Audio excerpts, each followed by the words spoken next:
you know. Hold on.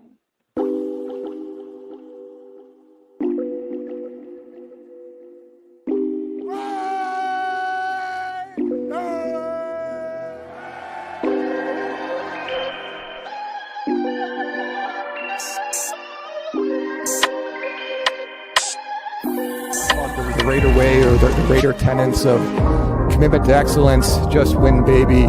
Once a Raider, always a Raider. To the back, and he's caught! There for the touchdown!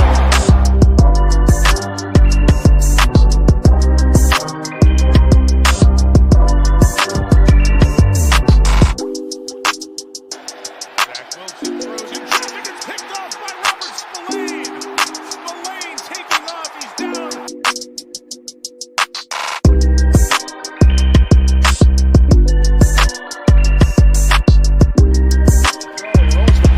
He's in a little bit of trouble, but Adams gets him out of it. He got free in the secondary to the 23-yard.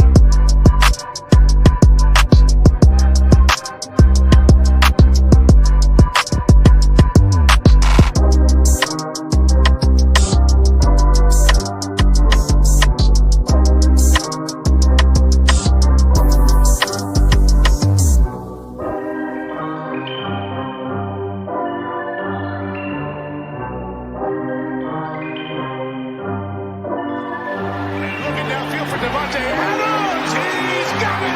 Touchdown Raiders.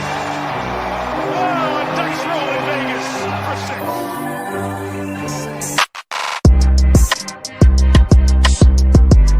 The Raiders at the 40-yard line, and O'Connell wants to take a deep shot. And he's got Trey Tucker out there. Tucker diving, and he makes the catch inside the 10.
As a young guy, I had a dream that someday I would build the finest organization in professional sports. You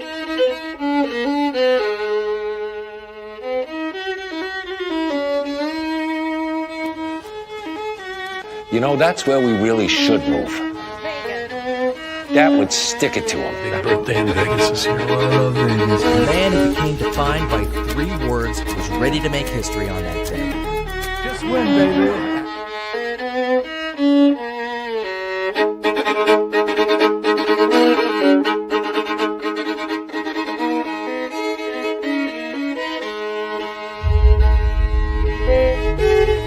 Breaking news, the Raiders have a new general manager coming. The Las Vegas Raiders are hiring John Spytek as their new general manager. Breaking news into First Take, Adam Schefter tweeted moments ago, Pete Carroll and the Raiders now have reached an agreement on a 3-year deal. Pete Carroll's the coach to go build up the Raiders. This is a great... With the 6th pick in the 2025 NFL Draft, the Las Vegas Raiders select Ashton Jeanty, running back, Boise State.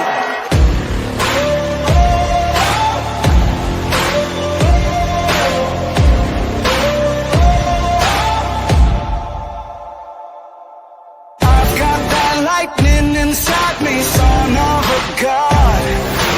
I'm like a titan that's rising, oh, just you watch. I'm stepping into fate.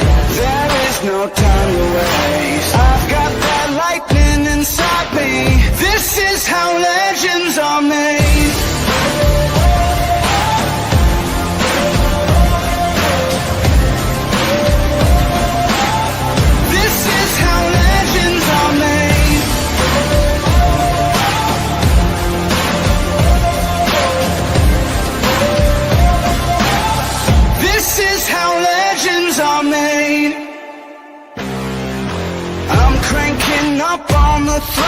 victory is mine. Show you the harder the battle, harder I fight. I've come too far to quit. Step back, I'm going in. I'm cranking up on the throttle. This is how legends are made.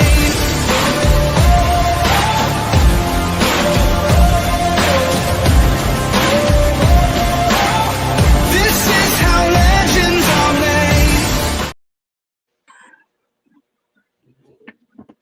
Salute Raider Nation. Appreciate y'all showing up here. Salute to the chat. Salute to the mods in the chat. Salute to everybody here on the panel. Cortez, Harvey, and Will. Appreciate all you guys showing up. You guys want to give a shout out? Chat. Salute to everybody. Salute to everybody on the panel.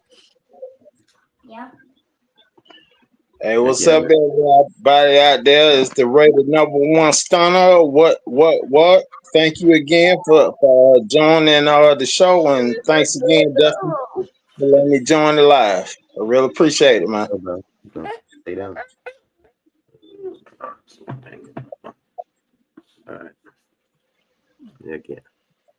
All right. Well, we're gonna have a bunch of things to talk about here tonight. We'll be talking about Aidan versus Geno, frickin' Tom Brady, Ashton Jeanty, Pete Carroll, Spytek, and Pete McCormick and White. We'll be talking about multiple different topics. So I think starting out with the Aidan versus Geno starting to heat up is probably something that I think people should be obviously aware of. And there's a few things that I want to talk about right away. Is the contract. Basically, I hear a lot of people keep saying that his contract is what they paid him a lot of money, they brought him here, this, that, the other thing. I've said it, dude. They gave up a 3rd round pick that we got literally for Devontae Adams. We cleared our contract massively with him. We also went out there, I think we only paying him like $31 million. The next year is going to cut that. The dead cap will only be $9 million dead cap, and then a $0 million dead cap the following year. When people sit there and say that they traded for him, that's going to be their guy. Like, listen, I get it. I totally get it. But 31 million or 41 million, whichever number it may be, whatever one it may be, it's nothing when you're paying the quarterbacks these days because of the inflation hike within the NFL. A normal good quarterback is going to be around 50 million. Great quarterback going to be around 60 million. Backup quarterbacks are going to be around 30 to 40 million. And then so on down the line of just how shit they are, So at the end of the day, when people keep on using that excuse that if we've traded for him, we paid him this big old bag. We didn't pay him this big old bag. We give him the money right here, right now. We're going to see if he plays. If he plays good, then we're going to obviously keep him. But there's no way that Pete Carroll just came off of being out for an entire year and coming back over here, and then all of a sudden he's like, hey, man, I'm going to risk out my whole career on this guy. I think it's just like 34 years old. Exactly. Like, I think it's just like when they said that when they got Matt Flynn from us and took him to Seattle that year, they drafted Russell in like the 3rd round. Russell came out and he competed against the guy that they drafted and won the job, which was their guy. And again, he ended up losing that competition. Now, I'm not saying he's a great quarterback or not.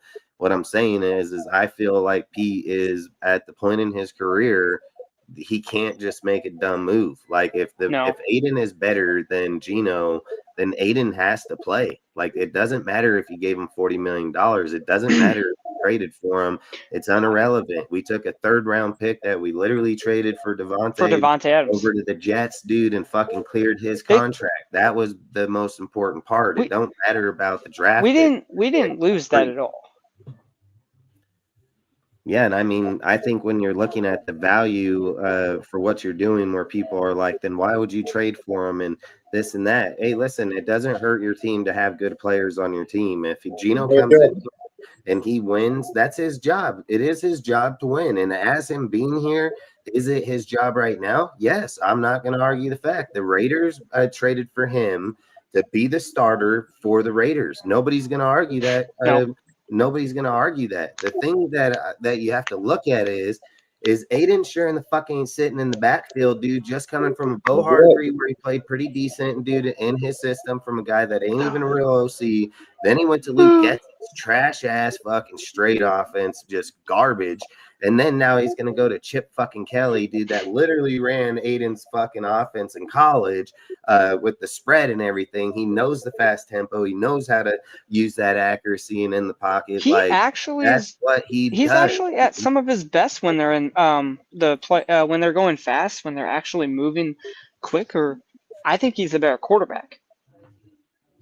Yeah, I mean, I think Aidan, when he's coming into year 3, knowing most of the majority of the main players where he has balled out with them.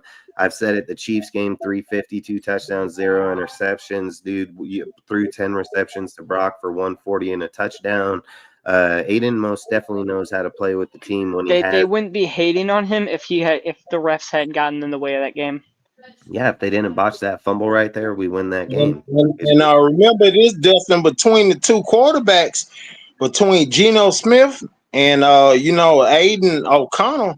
Remember this, it ain't the will of the man, it's the skill of the man. It's facts. And just because people think that Aidan's not this mobile quarterback, Aidan can run for first downs, no different than Tom Brady did for 20 Aidan has listen every like the mobility. You don't have to have mobility. You don't have to have elite mobility. Go and fucking win games. You need an accurate quarterback, a halfback that can pound the some ball, of the best and quarterbacks run the line. Some of the best quarterbacks of all time are not mobile. So let's move on from that argument. Let's just be real. Peyton Manning was never a athletic quarterback like these people say. Tom Brady was never like that. Aaron Rodgers was never that. Like, he was never like the Jane Daniels. So I think when I get it, some people think the game has moved on from those guys, but those guys still exist in the NFL. Matthew Stafford right now is still a great quarterback, and he's not mobile by any means. So, and then if you look in the 80s, you got Dan Marino. He was a mobile quarterback, and John Elway wasn't a mobile quarterback. So the thing is, yes, we did trade for him to be a starting quarterback, but when we got out of that draft and we didn't trade AOC, and Chip Kelly has stated it multiple times, the best man will play at each position. So the narrative of anyone to say, regardless of what happens in this offseason, Geno is the quarterback, you're just wrong, because even though his contract, yes, whatever, up front looks a little bigger, guys, we've seen contracts even bigger. Let's remember this. The Cleveland Browns give up their entire future for Deshaun Watson, and then they benched him when he was playing bad. So if a quarterback that is guaranteed $230 million and was your future, and you benched that guy, I would hope that Pete Carroll would do the same thing with his quarterback that he ran with already.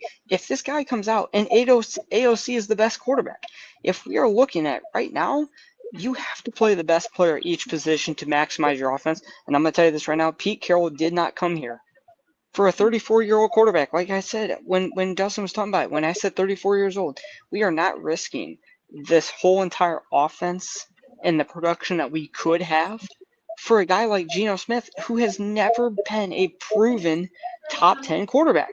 He's not. He's never been proven. He's never been a winner of that sort. He also has a really bad touchdown to interception ratio. I mean, just this past year was his worst. 20-15 is horrendous. It's facts. Yards don't, like I've said this for a long time, yards doesn't determine the player. Like, you can go put up a lot of touchdown yards. To interception ratio is the most important stat out there. It's facts. It's facts. Touchdown and when you're looking at when you're looking at AOC, the one thing that he does do that these other quarterbacks that we've had, like excuse me, Jimmy G and these other guys and Gardner Minshew, the one thing that he can do, he can protect the football at a higher level than those guys. So you're not going to lose possessions because he's being dumb with his interceptions. He's not that bad like these other guys are. And regardless of what you think about Geno, the excuse of it's just practice should worry you that you have to make that excuse for Geno Smith. It should make you worry that you are having to say that at this point where we've been here for a minute. They've been there together. So if AOC the rest of this offseason outplays Geno Smith, he will be the quarterback one of this team this year. I don't even think it's a question. I've said this about Aidan the whole time when we drafted him. I picked him on our team. I said Aidan was going to be a great player in the time if he got the right coaches. Aidan has all the skill sets due to being in the pocket, being able to throw deep downfield, connect with his players in short. He can hand offs. I mean, Aidan's the guy, dude. Like, there's no doubt in my mind that play style here with the team. And these guys, play style is what the Raiders were built on. Somebody that's within the pocket, dude, knows how to fucking move around and get the ball downfield. Now, does Aidan sit there and take sacks? Yeah, but that also does with the line too. It matters with the line too. Like, if this line is good, AOC will be good. Because he's looking to connect with his fucking players. That's what Aidan's doing, waiting for an open player, trying to get the ball moved downfield. That's his job. I think at the end of the day, if we're sitting here saying Geno's going to be our future, listen, I said this about Gardner. I said this about Jimmy. They're not coming from the Seahawks. They're not coming from the Niners. They're not coming from the Patriots. They're coming straight to the Raiders. You know, the Raiders, I don't care who's coaching it. I don't care what's here. There's always been turmoil within this organization. Things that are supposed to happen don't ever happen. I think if we're looking at this staff, I believe in the staff. I think it's a very built, good staff. This I think is the best staff we've had in forever. He's going to do it. I think this staff will most definitely do it. But I also think at the end of the day, when you have a lot of moving pieces, a lot of people that are here, it's just a lot of moving everything, you know, and then we're asking everybody to be perfect right out the get-go. I'm not going to sit and say they can't be. I'm not going to sit and say that they won't be. What I would sit here and say is that you've got to look at the reality. They may be doing good in camp right now, which a lot of them are, dude. I mean, look at this guy crying in the comments. All our stuff. I think they all have been working really well. But I think at the end of the day, when we get to camp, we get pads on. Players are here to be competitive now. Some people may Geno's not top 12. Some people may slow down when the pads come on just because of the fact that they are slimmed up with no, pads, so they can do a lot of things without it. But I also think that when we get there, I think Aidan's going to be ready this time around regardless. And I think if I'm going to say something about Aidan is I would sit and say this: if Aidan's going to take his job, he's going to have to do it in fashion. He can't just come out there and look a little bit better than him, dude. He can't come out there and say, "Oh, I can connect with a few little here and there." Aidan got to have the eye of the tiger, Dustin, to do that. You know what I'm saying? They did trade for Geno. They did pay the money for Geno. So there's going to be commitment to Geno in that aspect. But at the end of the day, if Aidan comes out here and it's just clear-cut player to that better than that player, he's going to most definitely get that position. There's no doubt in my mind. And people can be delusional as much as they want. It doesn't make it factual. Like at the end of the day, people can sit there and think whatever it is they want to think. That's what the world's built on, is free minds. But just because you think it and say it doesn't mean it's true. So people can think what they want. If they don't study or know their team, then that's their fucking fault. Nobody else's, Yeah, and you know what? There's a lot of people that also they keep and I've heard it like quite a bit. People keep telling me, "Oh, we're mad that we have quarterback like Geno," and they're like, "Oh, he's top 12." No, he isn't. His numbers do not look like a top 15 quarterback, and that's why I don't think he also that. I think he also his ceiling compared to Aidan O'Connell's in this offense. I think Aidan O'Connell, if his best football under Chip Kelly, can be a better football player, quarterback than Geno Smith this year. And I think he can start day one because this is an offense that finally believes in him, finally is giving him a chance. Like, if we're just being real, he won last year's quarterback battle, and it's not that close. He won that, but they gave it to They gave it to Gardner, which whatever, right? Do what you do because you got fired for that. But Aidan Yeah, O'Connell, he has a chance this year. This is yeah. his chance right here to prove to everyone. And what he has to do, he has to put his head down and he has to say, man, listen, Geno, I like you like as a person, but I'm about to cook you and I'm about to be the quarterback one here. That's what he has to do. Right. He has to be the better quarterback. You know what I would say is that what I would say is like if you go to win the position, Aidan is going to most definitely have to outright win it. Like there's not Yeah. gonna, it's not even going to No, be. we can't. Well, we can't be talking Gonna have about to in week. outright We win can't it. be talking about in the preseason as if they're really close. Because if they're really close, Geno will probably get the job. A needs to be like, hey, I am the quarterback one here. I am the best quarterback that this team has, and he can't make. He listen. He has got to be consistent, like you said, Dustin. He can't hit a few throws there and there and then be inconsistent. He has to come out here and be the best quarterback on this team. If Geno comes out here and throws 9 of 10, AOC, you need to throw 10 of 10. You need to go out here and you need to go and you need to make the team around you better to show these guys like, hey, I am the quarterback one. Because I think the other reality here, and I don't think it's talked about enough, is the difference between AOC and Geno Smith. I think this is what it is. Geno Smith will be good because of the weapons around him. I think Aidan O'Connell can at least upscale the ceiling of this offense. He can at least help them because his accuracy is to me He has a is a better lot better arm. than Geno's. He's more accurate. He's better in the pocket. Yes. And Aidan has about 20 different reasons why he's better. He's younger. Well, and he also moves around more. the thing also for down me back is how in. many hits, because you're thinking about Geno, like how many hits can he take as a 34-year-old? I know he's being talked about highly by some of these Raider players, but this is what we do every offseason, so there's no difference. But like I think Aidan O'Connell can give you also a lot better chance in these games because listen, Geno Smith, he has a turnover problem. I mean, we talked about this earlier, Dustin. His touchdown interception ratio just over the years that he has started has been pathetic. I mean, I talked about Dustin. On an average, he was averaging maybe about 3,700 yards a year that he started just because some of the years in Seattle he had a lot passing yards compared to recent years with the Jets. But he also had a really high interception ratio every single year. He has only started for like 5 years, Dustin. And what did we talk about? He has like 75 picks. Like it's 15 picks a year on average. He threw 21 picks in a year. Like he is not this quarterback that some people talk about. And yes, we did pay him to come here to be a starter. If he is not the best quarterback, during the offseason, we cannot start him regardless of his contract. Ain't no plan to get this starting position. He got to be like NBA Jam when he come in the OTAs. Oh my, he's on fire. That's what he got to do. Well, that's what he got to do. I also think at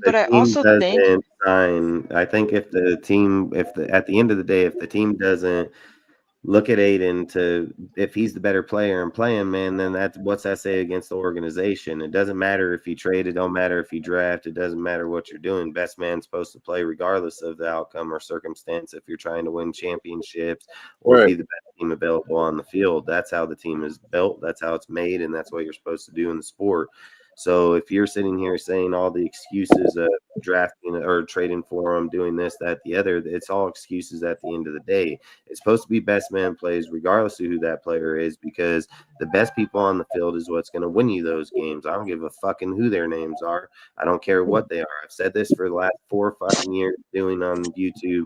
I do not play by a player's name. I do not play by any biasness. I play by what's best for the fucking team. At the end of the day, if people are hating because Aidan O'Connell is set to be the fucking starting quarterback after he's been here for 2 years, went to 2 fucking shit motherfucking coaches, only came out here and thrived for our team. Every single time that he had a chance, he tried to win, and our team was garbage as fuck. And then the second gets a good team around him where he has good players, good wide receivers, good halfback, good fucking line, and a great fucking offensive coordinator. Now motherfuckers want to hate on him. They want to fucking talk shit on him. Like, that's what I think about Raider Nation. It's garbage as fuck. They sit here and talk about that kid's garbage, this and that. Why is he fucking garbage? He was on a shit fucking team.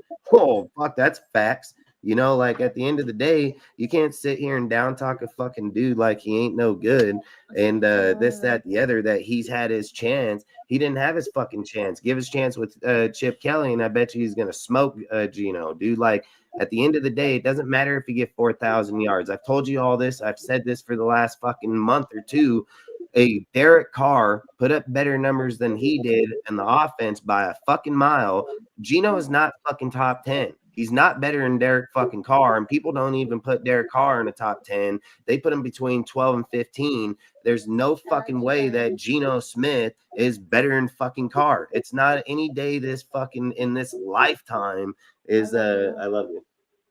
Not any day in this lifetime is Geno Smith ever been better than fucking Derek Carr. At the end of the day, Derek Carr don't go out there and fucking only have 4 good years in his whole fucking 12-year career. See, Derek Carr came out. He came to a shitty fucking Raider team. He put up 35,000 fucking yards, 257 touchdowns, 112 interceptions, and Geno Smith put up 105 and fucking 72 in his little fucking short span.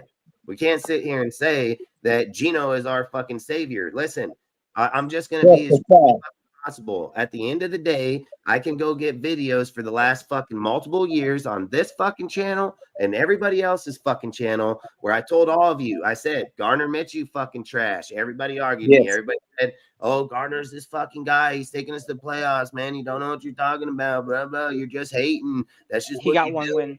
Fuck you, motherfuckers. I know my quarterbacks. You motherfuckers don't. That's just facts. Then what did I say about fucking Jimmy? I said Jimmy's a fucking same. Literally said he coming from the Patriots and the Niners fucking system to this motherfucking trash ass Raiders system, dude. I said I don't give a fuck if it's Josh McDaniels or not, dude. I don't care. It's not. That's not who Jimmy is. When we look at Geno, dude, that we're talking about, oh, the Seahawks were fucking 10-7. They pushed the fucking playoff. Listen, it wasn't because Geno went out there and won fucking 8 of those fucking games. That defense won those fucking games, dude. Geno threw 20 touchdowns with 15 interceptions and fucking 4,000 fucking yards. Like Derek Carr threw for 4,800 fucking yards, dude, and fucking 25 fucking touchdowns with like fucking 10 interceptions, and he still didn't fucking make the playoffs. Like, I don't understand what people sit here and think. Derek Carr was pushing higher numbers with way better fucking, with worse fucking players, and we're acting like, is just gonna come up in this bitch and save the day, just like Gardner, just like fucking Jimmy. Like, listen, at the end of the day, I hope Geno has a better chance than Gardner and fucking Jimmy. I feel like at where he's playing in the last few years, is he playing better ball than them coming here? Yes, I do believe that. But I don't give a fuck about him, what he's done with Seahawks. He's got to do that shit here, man, with brand new players. All this and that. Are we trying to win today or are we trying to win fucking tomorrow? People keep saying we're not trying to build for the future right now. So what do you think would be best? Play Aidan O'Connell. He knows the whole fucking team. He knows the whole fucking team. It doesn't make sense that we're trying to go out here and have this fucking competition where we're like, yep, Geno's our guy, this and that. Listen, Geno's a good player, man. He's Pete's guy. I'm not going to fucking argue it. I've said it the whole time. Gardner was AP's guy and motherfucking Jimmy G was fucking Josh McDaniels guy, dude. Derek Carr got to stay with fucking John Gruden. John Gruden doesn't go get nobody. Derek Carr was his fucking guy, you know, like at the end of the day, I sometimes your guy don't fucking work, and we fucking draft him to develop him, dude, because that's a process in the NFL. And it's Aidan's fucking time to be able to challenge for that position. There's no fucking way that people are like, oh, the position's locked already. It's a guarantee. For fucking what? For fucking what? There you go. Plays all year. You give a 20 and 15 interceptions, 20 touchdowns, 15 interceptions. Aidan O'Connell only started 4 fucking games. He had an 8 touchdown, 4 interception ratio. And we're over here talking about, I want to go with motherfucking Geno. Like, where the fuck is that? He got DK Metcalf, dude. He had some good fucking players. He had that fucking Smith, dude. I mean, he had multiple fucking good players over there. It's not, I'm telling you guys, like, I'm hoping Geno comes out here and wins his spot. But the facts are, Geno been struggling up in this fucking camp already. Geno already struggled. No pads, no nothing. You should be playing your best game, dude. Fucking coming in here, learning players. I've said it. You've played with those type of players your whole fucking, 12 years when you sat on the bench for 8 of those motherfuckers. Like, you literally were a round draft pick and the Jets got fucking sent the fuck right out of there. Fucking sat as a backup, left the NFL for a year, come back to Pete, which had a good fucking Seahawks team. We didn't have that team, and we don't have that fucking team that they had. And then you come out 30 touchdowns, fucking 10 interceptions. Then the next year you just fucking plummet, start going down, 20 fucking something touchdowns, fucking 10, 15 interceptions. Then you're going down all the way to 20 and 15. Like, those aren't fucking good numbers. I said that Gardner fucking came out of the Colts with Shane Franklin, dude, and he had 15-9. Now it's like, where the fuck you guys thinking this guy's gonna do this shit at? Like, I've said it. Aidan O'Connell knows how to win with these players. He knows how to win in the division. He knows how to go into the Chiefs' fucking house and fucking beat them, dude. Like, Aidan can beat those motherfuckers, and he did it with the fucking shit offense and fucking damn shit team. So you're telling me you go get a badass fucking team right now, and then you're like, hey, Aidan can't even have a chance? Like, fuck, I hope fucking Geno walks out and falls on his face, dude. Like, that's what I fucking hope, dude, because at the end of the day, Aidan should be the one fucking getting the chance to challenge for it. And I don't care. Tom Brady's a competitive motherfucker. And when he's sitting here saying about salary cap trading for players, there's nothing saying he can't trade Geno's ass here from now.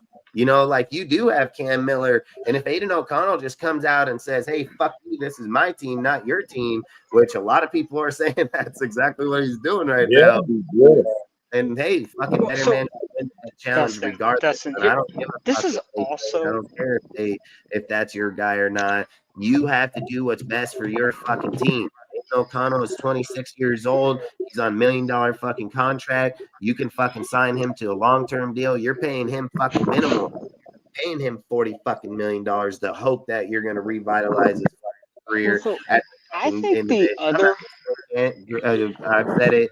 Rich Gannon's career was revitalized by John Gruden.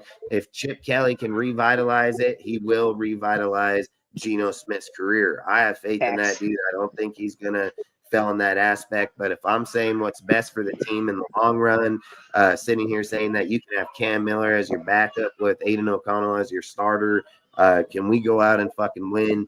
Fuck yeah, we can. There's not a fucking doubt in my mind. I said it last year when AP's trash ass fucking decided Gardner. I said, fuck, we can win 10 games with fucking Aidan, dude. When you looked at fucking Gardner Minshew, man, we ain't winning shit with him. I said it straight up, dude. So, Dustin, he won 1 game as a starter. Yeah, I've said it, dude. Like, I'm not doing that route. But, like, also, the other thing for me, man, is as a new management, because we had an entire new staff come through. If you're an entire new staff, you would also look dumb to everybody else if you were to say, well, we got the quarterback spot locked up no matter what.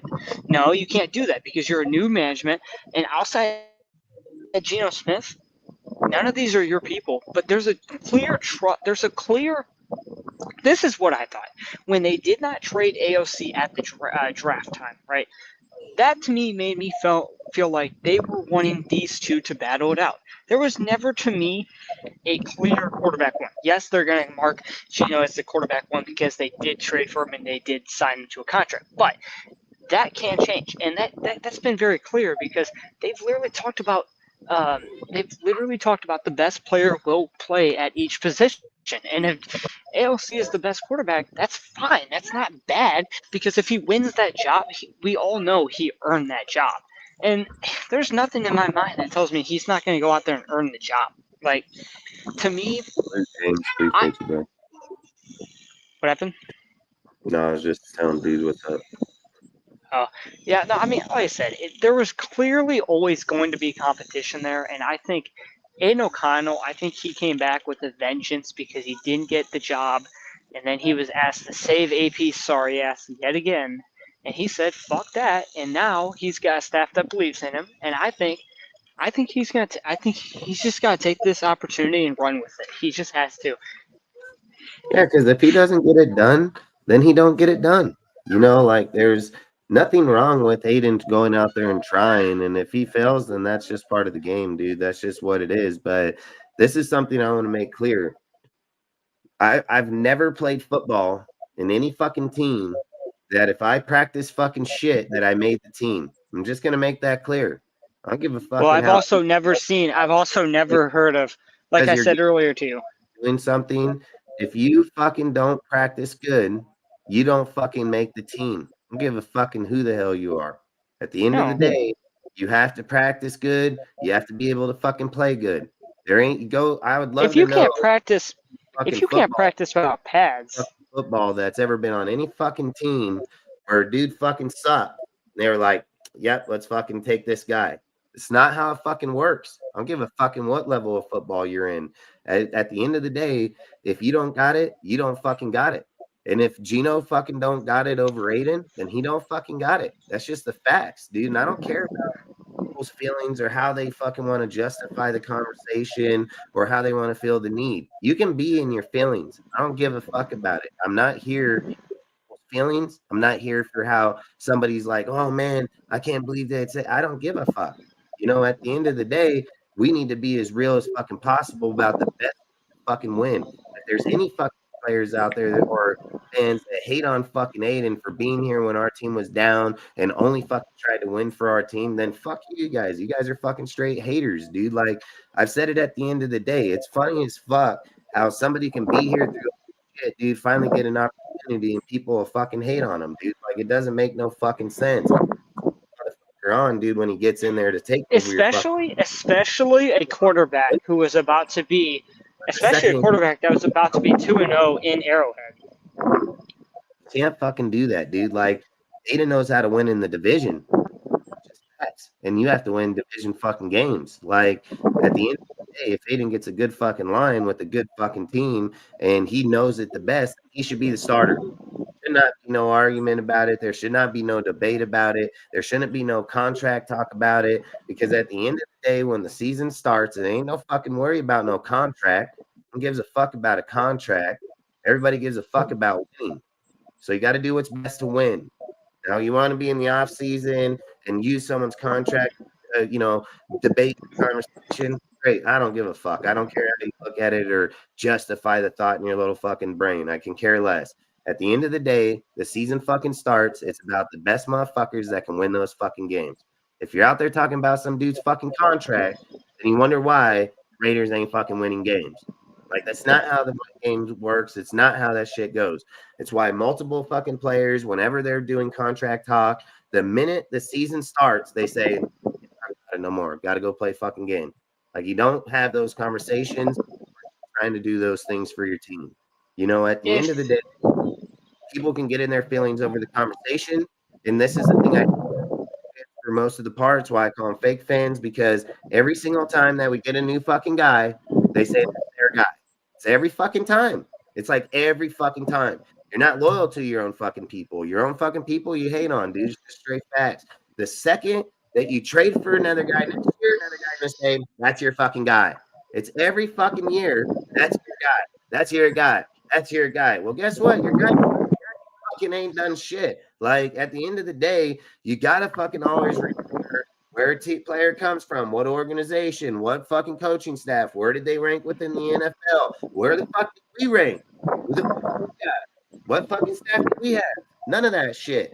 What year are we gonna have all these coaches? One fucking year.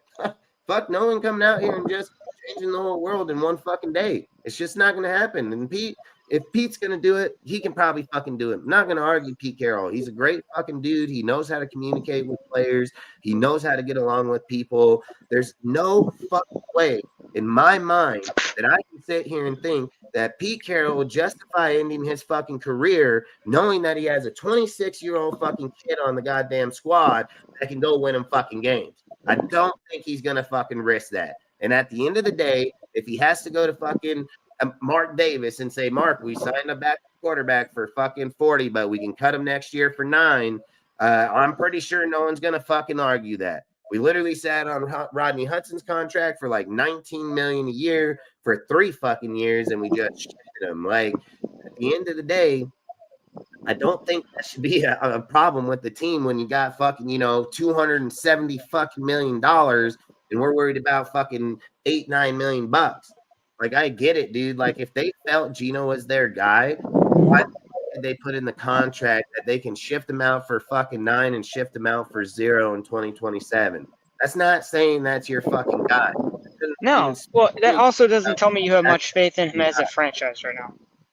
There's not even faith from him from his own former coach, which for you guys is his guy. If he was his guy that much, he would have gotten more. It wouldn't have been this easy to get off his contract. I mean, I get it. A lot of people, I get it. They'll just look at the numbers and be like, oh, he's making over $100 million. We have to start him. Well, that's just not how it works.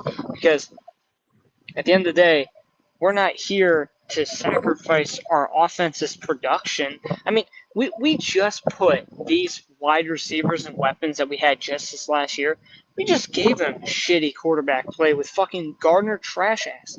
So why are we going to give them Geno if he isn't producing? Why are we going to make these guys go through this another year where they're dealing with this QB controversy? Give them the best quarterback up to the point of the start of the year, start that motherfucker, and move on, because you don't need to talk about this forever, because at the end of the day, whoever wins the quarterback job, we know they earned that job. These two guys, I get it. What a lot of people don't want to hear it. James. There is a QB competition, and right now, like Dustin said, AOC is wiping the floor with this guy. And if he continues to do that, then I think we have a quarterback one in Aidan O'Connell. Yeah, and people sit here and say about, oh, what reports do they have? I told you guys last year that it was happening to fucking Gardner, and motherfuckers were talking about where were the reports then. I already told you, I don't need fucking reports from some bum motherfuckers, some bum dude writing it. I don't wait for Twitter to tell me what's going on with my, like, at the end of the day, I know a lot about what's going on with the team. I know where a lot of the players stand, and I know that fucking Aidan is playing better than him, and he didn't know Chip Kelly's fucking offense. He didn't know Chip Kelly's deal. The difference is Aidan just came from college just a few years ago running that exact same style fucking offense. That's the difference. Aidan knows that offense, and Aidan knows how to play up tempo, and he knows how to play fast within that team. And also for the pocket, that's what fucking matters when you have dudes like that, ours that are for 6 anyone. Fucking Jacoby, Bowers, Mayer, fucking Tucker. I mean, that's what it takes, is wait until your player gets fucking open. When your player gets open, they're all fucking open. That's how it works, dude. Like, at the end of the day, I think if you're looking for what's best for the team, you do what's best for the team. And there shouldn't be no argument about it. There shouldn't be no fucking crying about it. If you can go out there and win in the Chiefs fucking house that goes to the Super Bowl every fucking year, Geno's not doing that. then that's what we need to fucking do. But to sit here and say that Geno has better success to come here and play with this team and go out there and win over Aidan, I'm gonna say bullshit. Aidan's played. Well, also, when people say it's early in the offseason, it's and to sit here and imply that Aidan wouldn't have the best chemistry with the team going forward over Geno, I've said Geno ain't done fucking shit, dude. He comes from a good fucking team. Like, Geno ain't done really shit. Him putting up 4,300 yards, why didn't they win playoff, or why didn't they go to the Super Bowl? Like, that's not how the game's played. When you get into the better teams at the end of the year, I've made this clear. Touchdown to interception ratios matter. It matters big time that when you get into the fucking last games pushing for playoff runs and you fucking throw an interception to a linebacker across the middle of the fucking field, that shit fucking matters. When you don't have, most of all, victory matters too. Damn right. When you don't have fourth quarter comebacks like Derek fucking Carr did, dude, with 23 of those bitches, dude, and fucking putting up way better numbers in yardage than you fucking did. And not only that, he didn't even have as good of players. Like, how the fuck are we just thinking this guy's gonna go do that shit against the fucking Washington, the Eagles, all these fucking good ass teams, fucking Denver, the fucking Chargers? like fuck the Chiefs. I don't think the Chiefs are that good anymore anyway. So I'm not sitting here They washed up. worried. Well, so But I think the other thing for that's too Aidan weird O'Connell, man, to think those things about him. is You know, oh shit, yeah. Oh. I think the other thing for this, like, I get it, you know, we did trade for him and everything, but like, I don't think Geno Smith, if I'm just being honest, I don't see him walking into Kansas City and winning a game like that. Also, when people say it's early in the offseason and dude, when we they're not in literally pads, just gave up Byron Young, 3rd-round fucking pick, dude, and just dropped him. You know, he facts. straight fucking ass. Well, So and so I also don't when think people say it's early in the offseason, I think that's the scary part for that fucking deal. when people say it's early in the offseason too and they're not in pads. I think that's the scary thing is because I think Aidan O'Connell will only get better as the offseason goes because he's only going to gain more chemistry with this team.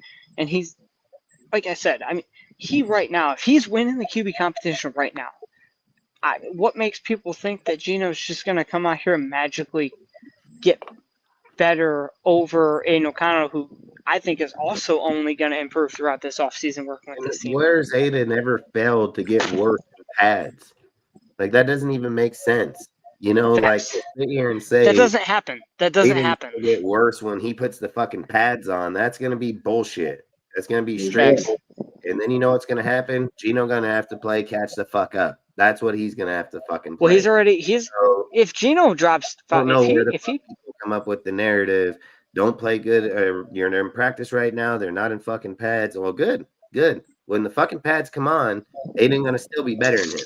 So it doesn't fucking matter about that. And just because Geno can scramble out of a fucking pocket here and there, Geno ain't never fucking been to no fucking Super Bowl. Geno has barely fucking made a playoff run with the fucking team. Like, at the end of the fucking day, I don't give a fuck if he can run out of there, dude. I've said it 100 times. Lamar Jackson goes home in the first round of the playoffs all the fucking time. So at the end of the day, you can be mobile all the fuck you want. You need a guy that can make passes, complete fucking plays, especially to your 6'5" fucking receiver. When he had DK Metcalf, that's not what he was doing. You know, people look at a record and confuse the record as in the quarterback won all those games. That game was won by defense in a lot of those games. And Geno quarterbacks winning those games. Wins are not a QB stat. We're talking about a fucking touchdown, 1 point fucking one touch. Like, he is not even getting, like, he had 20 fucking touchdowns in 17 games. He had like a 1.2 touchdown to one interception. Fucking games. Like, that's guaranteed interception damn near every fucking game. And he had 2 games where he didn't have a pick. Oh no. Like, fuck. You know, I think at the end of the day, Aidan's never played like that. Aidan hasn't put up shit numbers like that. And he did that with fucking Luke Getsy's trash ass. So again, I'm just gonna say before we move on from the conversation is just I think at the end of the day, people should probably be a little bit more aware to the Aidan O'Connell conversation, because at the end of the day, if he became the fucking starter, don't be fucking surprised. Don't be surprised, because I've said it. I don't care, dude. They can trade Geno. They can trade him. So it doesn't matter. They can look for a team and be like, hey, you need a quarterback? Here you go. Fucking here's one right here. So send him to Pittsburgh. Right fucking back. Yeah. Merry Christmas. Yeah, damn right. I mean, I don't understand why people just give us TJ Watt. We'll be good. No. You know, people are like, they're like, Geno came here, he got the bag. He's gonna set to retire. 40 million, dude, at those positions, they ain't fucking the bag much anymore, dude. Like, back in the day, would it be the bag? Yeah, fucking dude. I had someone tell me. Like, come on. I had someone tell me because of his contract, it looked like he was going to be the starter the next 3 years. I just laughed. That's all. I only laughed.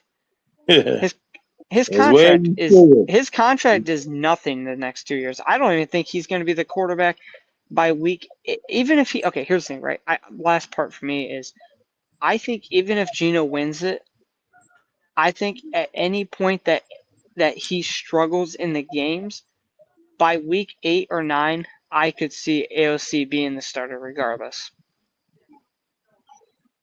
Yeah, I can see it. I mean, I can see it being sooner if he gets injured. So I mean, over. How about this? Over under 9 games started for AOC. I'm gonna go over. I'm gonna bet on it that he just takes the job week 1. I don't think he's gonna. I think if he takes the ain't just job, giving the job to him, dude, and I don't think he's just gonna lay down and say, "Hey, you can take my fucking job from all the shit I've been through." I think Aiden's gonna come out here and do every no. bit. I think in truth, I think if AOC wins the job, I don't think we're gonna see Geno as a starter for this team, unless an injury happens. You can trade Geno. At the end of the day, it's a football business. Spytek is the fucking GM. He doesn't Pete Carroll's. Dude, we don't lose shit from trading him if we do it this year.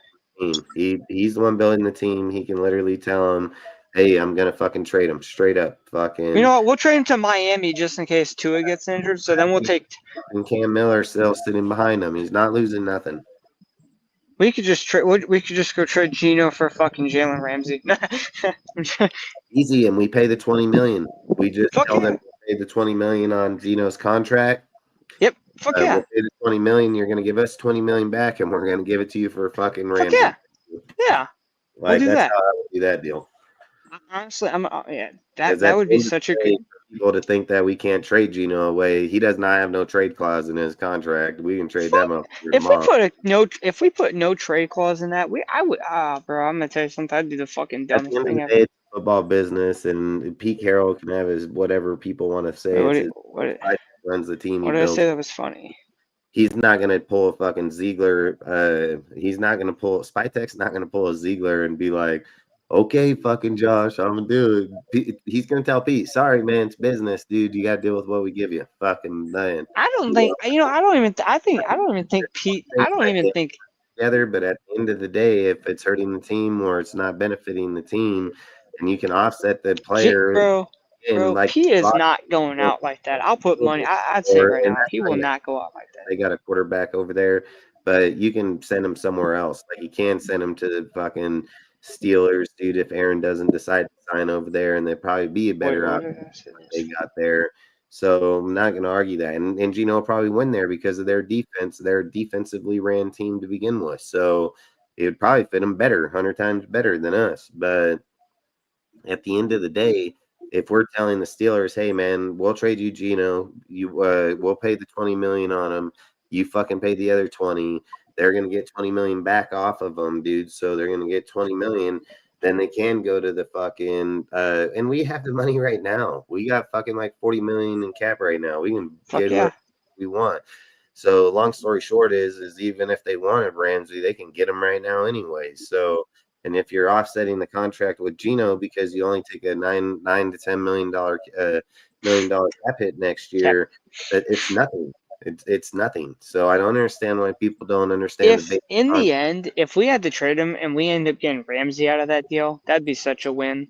You never know, dude. If you trade him to a team like the fucking Steelers and they like him, they extend his contract. We ain't paying him shit, so it doesn't matter. You know, like, fuck yeah.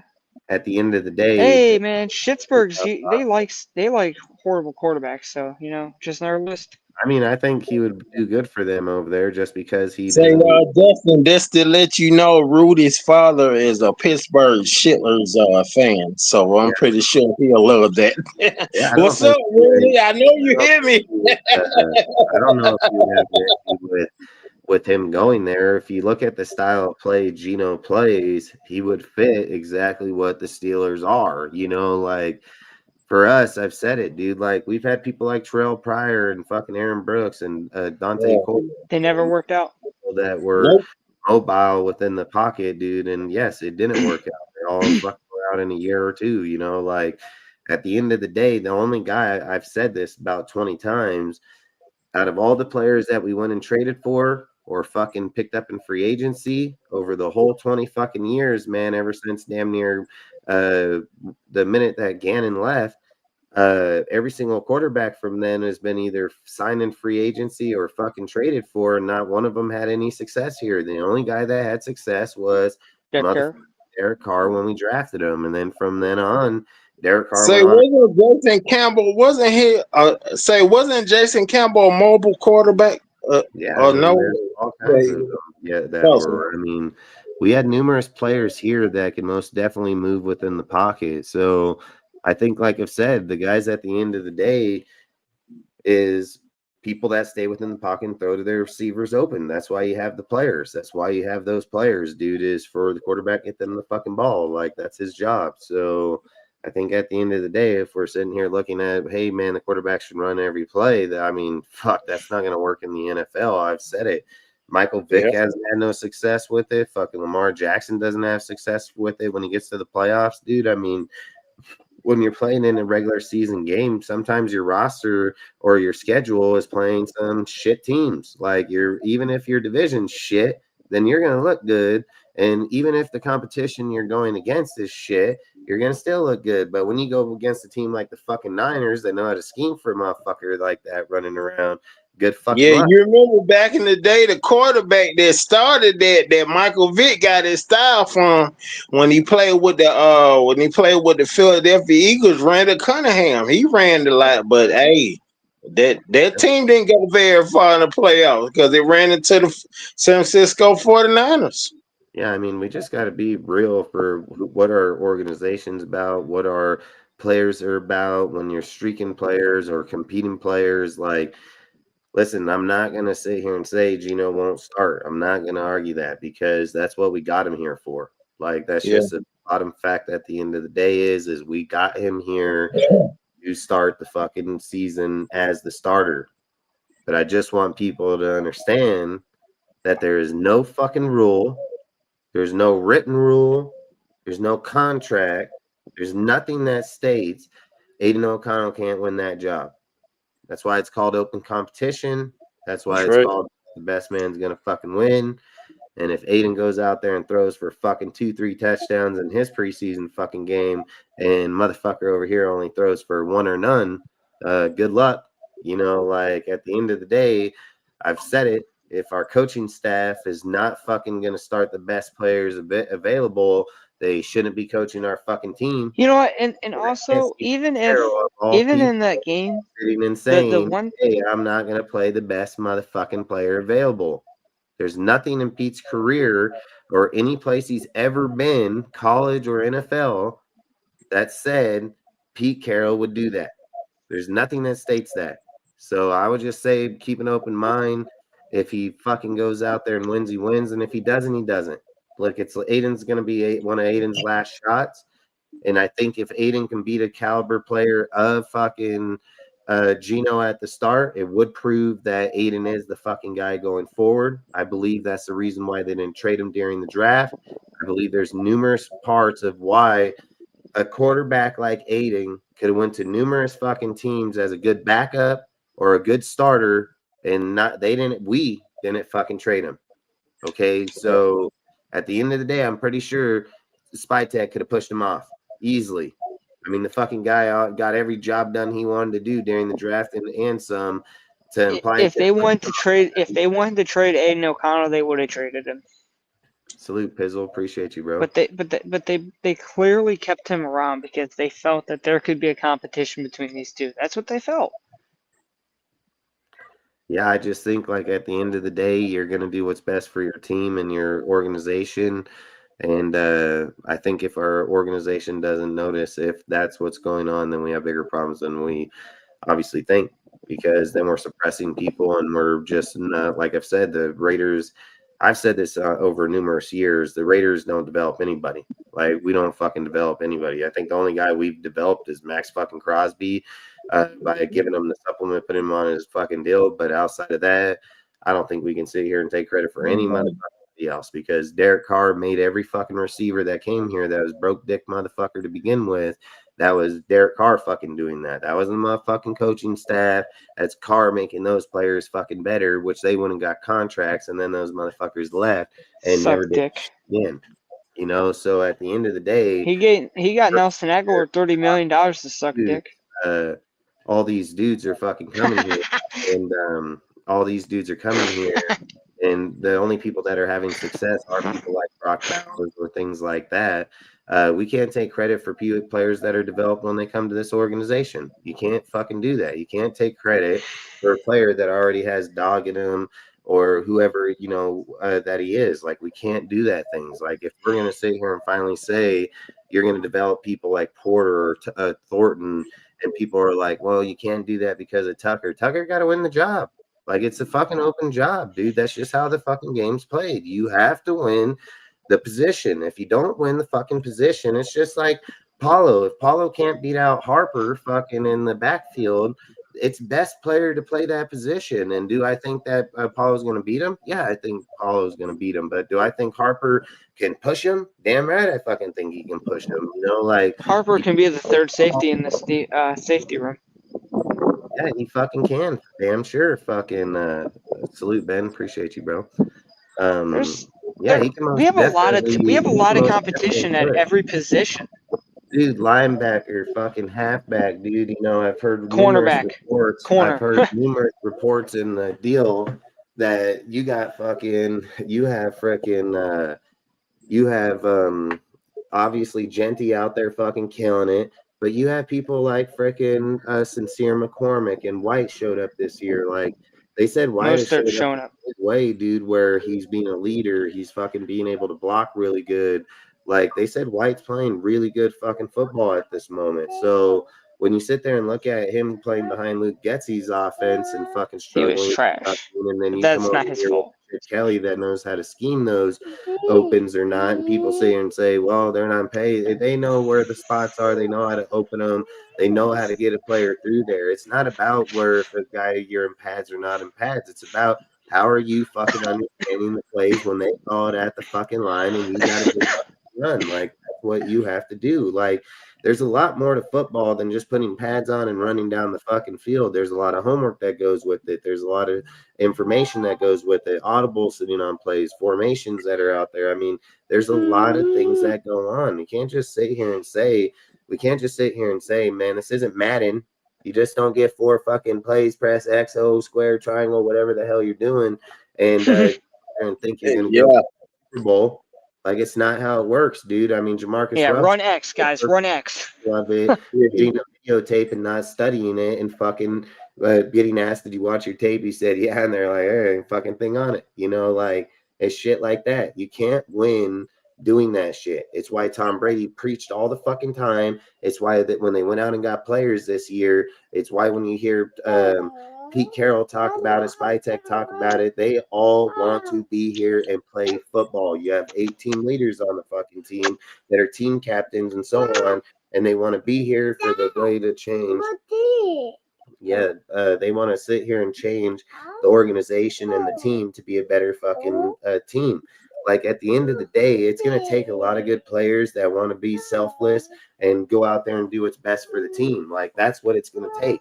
If you don't get those players, we're never going to get better. It's just straight facts. The defense, in order for the defense to come together, you're going to have the best players available. It doesn't matter if you sit here and say, man, did you see the few games that Ja'Cory Bennett played last year and how good he was? Like, did you see the one game when he played against Justin Jefferson? He shut him down. Okay, listen, we still play 17 fucking games a year. That's one game of 17. What happens in the other 16? Like, I get that, you're going to have a good game here, good game there. When you're playing cornerback, as much as I hate to say it, you have to play that position every down, every play for the whole fucking season.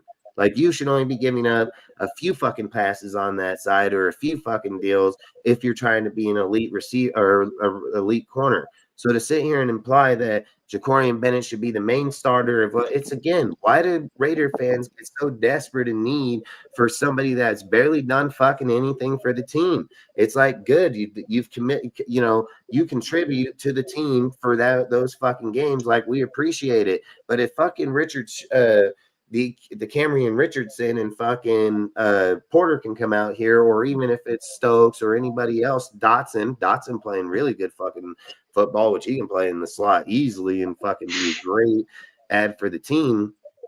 And you're playing fucking Richardson and fucking Porter in the outside or Stokes in the outside. Like, why are we complaining about that type of shit? Like, I'm not understanding it, dude. Like, we talk about a guy, Ja'Cory Bennett had an injury last year. He had it 2 months before the season was over, and we're all the way, a fucking half a year later, and he's playing with the twos. Like, why the fuck ain't he starting in the ones? Like, there's a reason that he's probably fucking sitting there because he's probably not that good on Pete Carroll's fucking eyes and what they're seeing right now. Like, when you're going against the players in our division, you better have big body fucking corners. Like, these are fucking big ass Yeah. receivers. The fucking You division. you can't walk out here with the 5'10" corner and expect him to shut down a 6'3" wide receiver consistently, because I think the way this division is now, I don't think Ja'Cory Bennett fits in the vision of this future, because I think in this future and day, we have two guys, like we've talked about this, we have two guys on the outside right now that can absolutely come in here and make a bigger impact day one.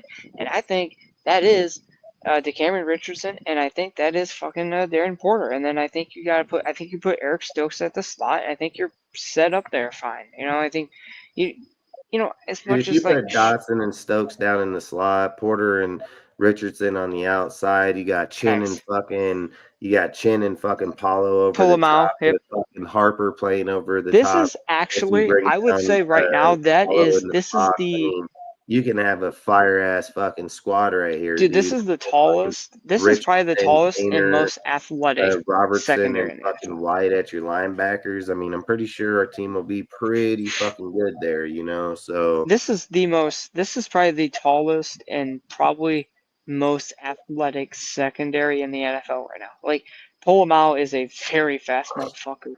You got Darren Porter, who is the most athletic corner in this class. You have Eric Stokes, who ran a under 4.3 for a 40. DeCameron Richardson, I think he ran under a 4.4 40, but I actually don't. 40. DeCameron Richardson ran a 4.340.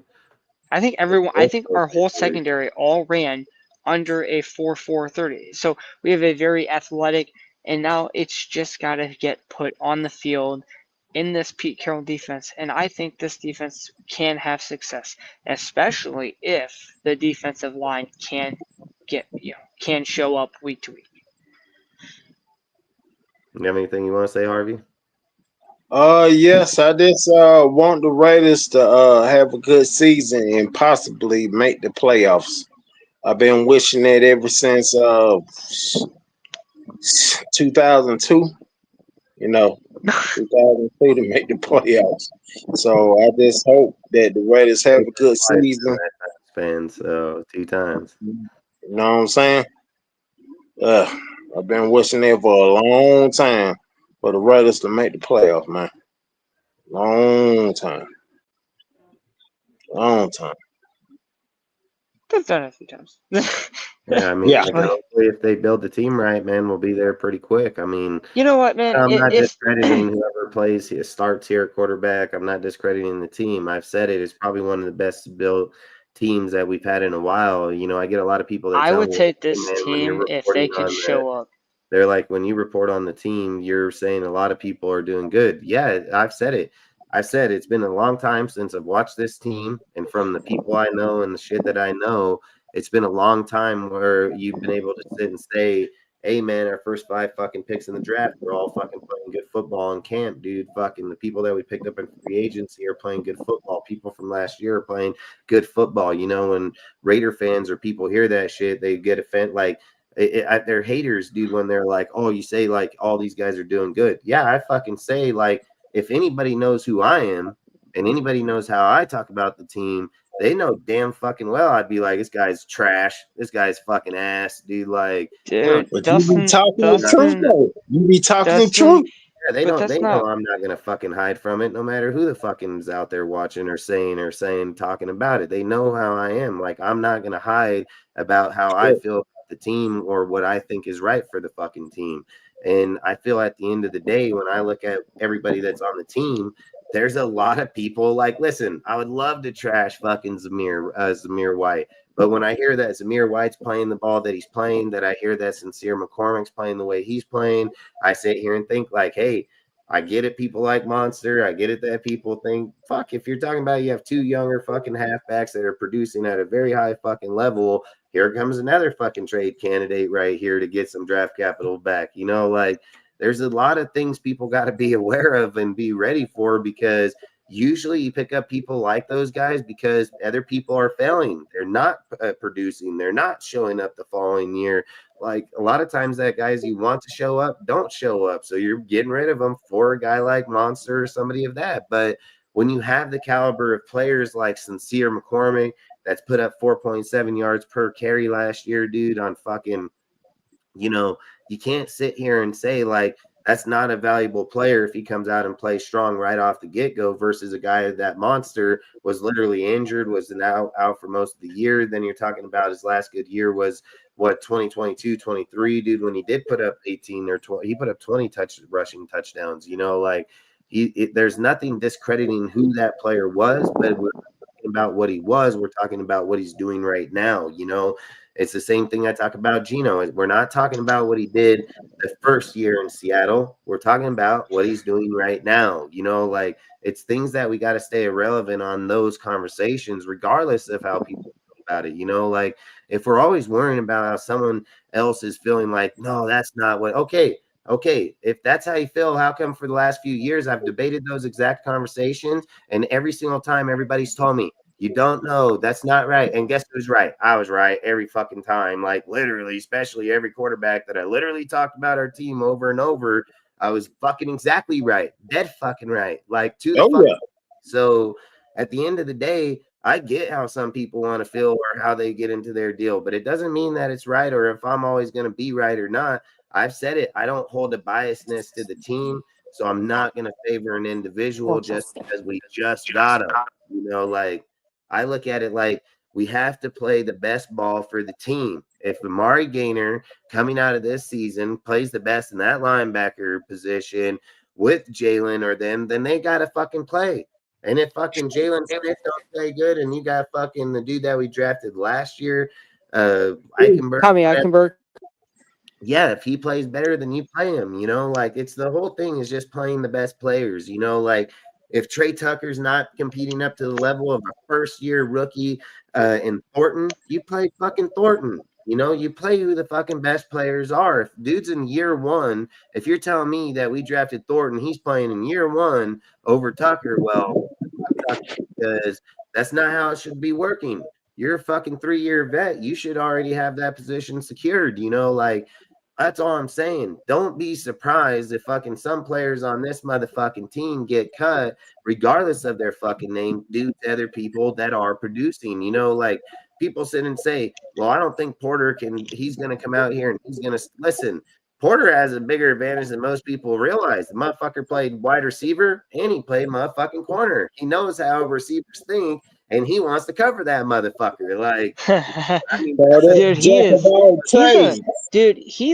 he is such a X factor for this secondary, because if he can really become like a lockdown guy for this secondary, this team becomes a lot scarier right the fuck away. And a lot of times I have talked about this team in a fashion of an 8-9, 9-8 team, because the truth is, yes, we've talked about this. The truth is, yes, we were a 4-win team for a reason. Everything sucked here. But the fact that everybody is showing up has shown that we are really progressing, and it is because of Pete. Pete Carroll, he knows how to do this. He knows how to win. The one thing he does at a very high level, he wins, and he builds rosters very good. Now, again, I'm not going to come out here and claim we're going to win the AFC West, but with Aidan O'Connell in that backfield as the quarterback, it sure will feel good to say that again. I think under Aidan O'Connell, this team is a lot more competitive than a team with Geno Smith. And I think that the team, if Porter and Richardson can just be a lot better than what we had last year, because last year was not it. We now have size, we now have speed, we now have IQ. I mean, you have one of the smartest corners in this class, one of the highest rated athletic guys of all time from the draft combine. So if that guy is properly utilized, like Pete knows how to do, that is the scariest thing you can think about for the Raiders defense. Because if these guys, and I talked about this the other day, the defensive line, if they all come back fine and they perform at a high level, everybody around them gets better. It all starts with our defensive line. If that is not there, we can't have a solid foundation. So yes, for me it starts up front, and that to me, the only thing that scares me there, I mentioned this to you the other day, Dustin. We have 3 players of notable name value, of starting value on this roster on the defensive line. They're all coming off season-ending injuries. And so for me, I said this is a boom or bust position. Either this position is going to be crazy good, or we're going to have some problems because no one came back from their injuries right. And we've already heard the reports with Christian Wilkins. Not saying he won't be back healthy, just saying we've heard it, we've seen it. And then, Max Crosby and them are back, but it doesn't matter that they're back. It doesn't matter how much you work out as a player. What is the wear and tear on these guys' bodies when it comes to the real game? We won't know that until the season. Keep in mind, Max has already had 6 surgeries in 3 years. So that's my thing. Like, my thing is, yes, listen. You can send me every highlight reel you find from this offseason. I'm going to say it. We will not know the wear and tear on this player's body until they are in an in-game thing. And this is my thing. We've already seen Max Crosby become injured.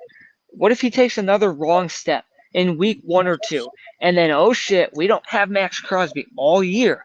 That's where the problems arise. What is Max? That can go for Malcolm Kuntz the same way. No. That's my entire point with this whole defensive line. Even Christian Wilkins, like Dustin. For all we know, our defensive line, the best defensive lineman on this defensive line, for all we know, could end up being Tyree Wilson because everyone else is injured. Like, I'm not saying JJ is playing good football too. So, I mean, fucking, like I said, we got good players around our deal. We have Butler, JJ, Tyree. I mean, we'll have multiple players. Listen. There's gonna be to me this, like what I just said, right? This defensive line, we won't know what they're like until they're in game because these guys are all coming off really bad injuries. And for Crosby, it's even worse because he's known for his nonstop motor where he keeps moving. But I think at the end of the day, the injuries to his ankles, the bend that he has around that corner, where he gets around that corner really fast, that's going to go away really shortly with any more ankle problems. And that's just the problem. Like, the less mobile that he becomes, the worse he becomes as a player because he is known for his quick. He's agile. He's quick. He's really, really fucking athletic. And that athleticism, and that's athleticism. For all we know right now, fluid in his knees. Don't forget about that. For all we know, he could show up this year and not be that good in the regular season. Now that's not what we want, but that's the reality we live in for this defensive line. They are not so they have to really solidify themselves again because they all have something to prove. Can they come off these injuries and play at a high level? And that question goes for Christian Wilkins too. I know I didn't say his name, but it goes for him too. How will all of these players show up this season? Yeah, I mean, if you're just looking at this is how I look at it. If we're looking at the team as entire whole, 53 men on the roster. Facts. I don't think if we're looking at the quarterback, I don't think it's an issue. I don't care if Aidan starts. I don't care if Geno starts. Like, I prefer Aidan. If they win, they got that job. I can care less who starts, okay? Like, at the end of the day, I just say there's viable options, and you have to think about the options. But if I'm just sitting here being honest, like, I would favor Aidan for me, but I don't give a fuck if he starts at all. I don't care. When we look at the halfback position, think it's solidified. Jeanty, fuck yeah, I don't think you're going to get better than that, period, out of the draft. We're probably out of free agency. So I think that's a major upgrade. If Monster plays or if it's Zeus and fucking... I don't give a shit. Don't care. All great options at the moment. I've said it.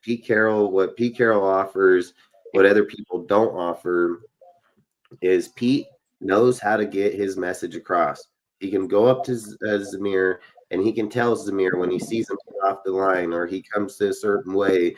Pete, there's a reason that Pete goes to fucking USC still and coach or teaches class with college students, so that way he knows how to still communicate with motherfuckers at a young age on his fucking team. And I guarantee you that he can go over there to Zamir and he can tell him, hey man, when you're over in Georgia, you used to do this or you've seen it into this pack this way.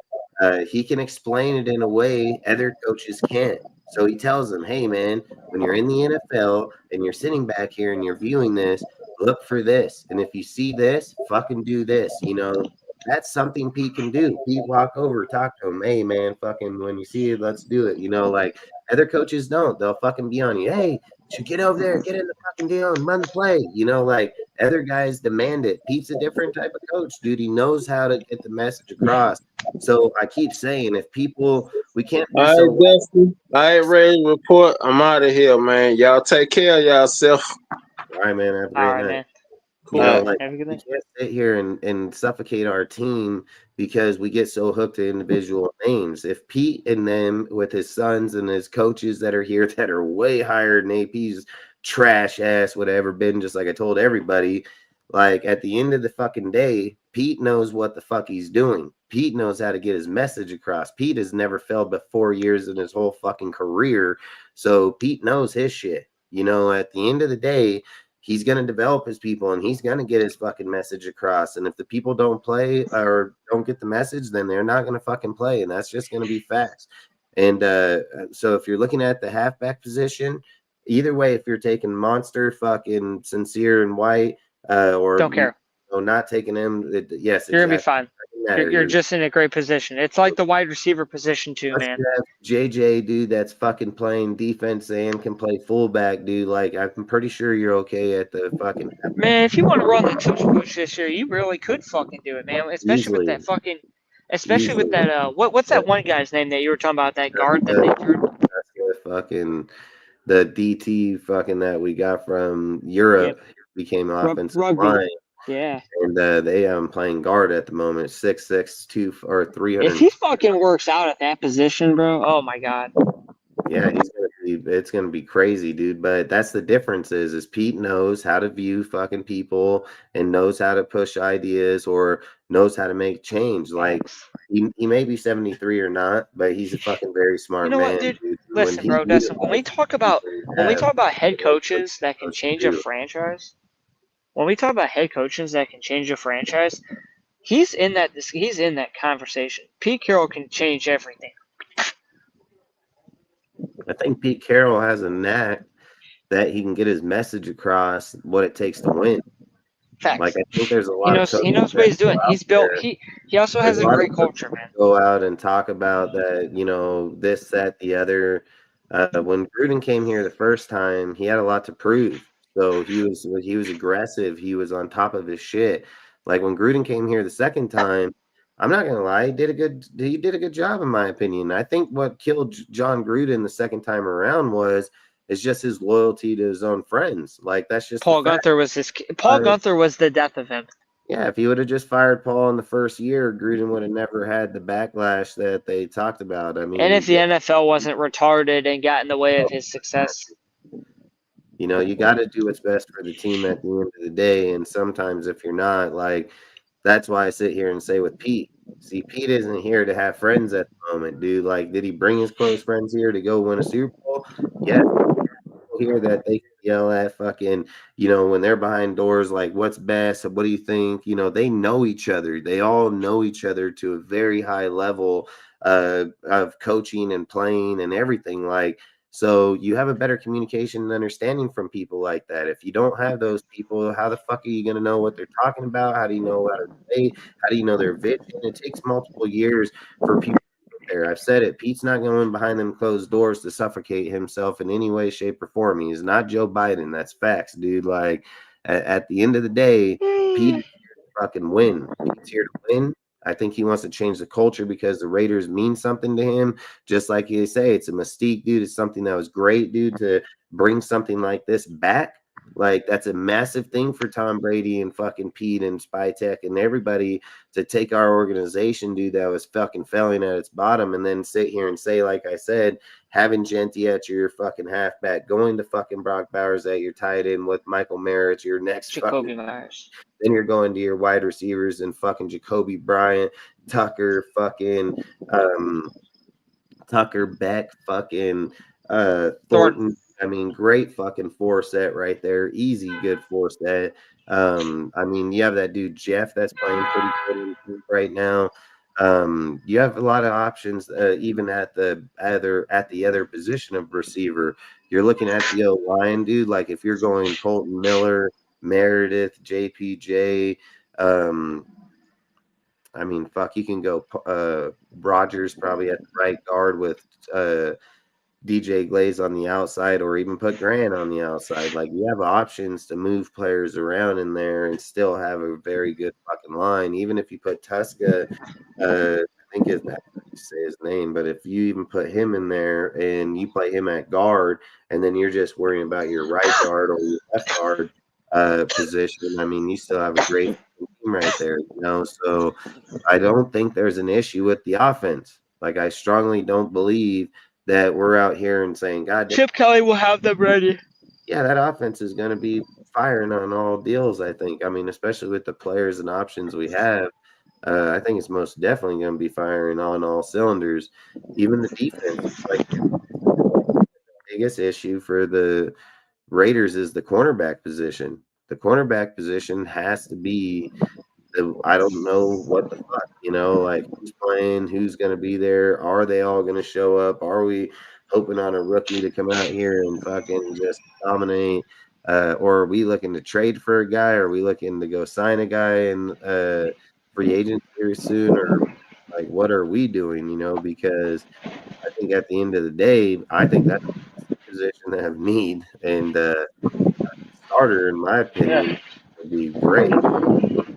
Go get a fucking guy like Stephen Gilmore, dude. I mean, or I don't know. I was thinking Darius Slay because I was like, he's in Pittsburgh. Gilmore. Even if you got Jalen Ramsey, I mean, even if you just go get somebody, and I'm not gonna say either one, Mike Hilton. I don't care who you're getting. I'm just saying get somebody that can corner that's a starter, that's proven. Like, get somebody, because I don't care if you think, oh, we can develop these guys. They can obviously be on the team, so there's no need to just push the fucking guy out there and shoot him. Like, just get one veteran corner.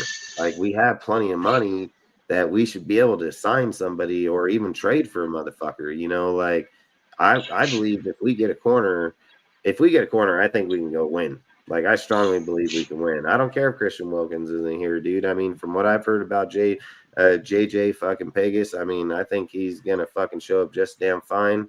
And I've said we paid Butler, dude, to be a true NT. That's kind of shit that we run here. I don't think if Christian Wilkins isn't on at the beginning of the season, I don't think it's not that we can't trade for a guy, we can't pay a guy. Like, there's plenty of options out there that we can still sign a guy. So I'm not really too worried about Christian because of the options. I think what I'd be more worried about is like what Will is going to go is just you have Max, you have Kuntz, you have Christian all on the injuries coming off. Like, you're hoping one of them don't. You're looking at a guy like Snowden and Tyree that are your. Bro, listen, bro. You are 3 NFL plays away from having all 3 of those guys on the injury list, and it's very possible. It's just how it works, man. As an NFL player, any player for any sport, the more injuries that you sustain, the more viable you are to more injuries. And Max Crosby, guess what? I get it. He has a high work ethic, but that work ethic, he ain't gonna want to keep playing if he can't fucking stay healthy. What's the point? And we ain't gonna keep him around if he ain't staying healthy.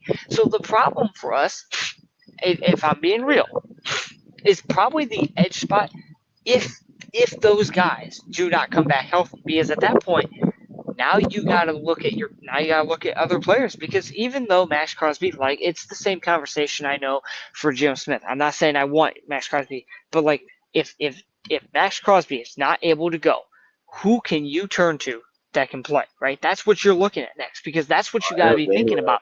Down there for sure, because Amari Gainer can play off the edge, so I know he can go to the edge. But I do believe, like, one, I don't think Max is getting injured. Two, I just think if you end up with either one of them again, then you're just right back in the same.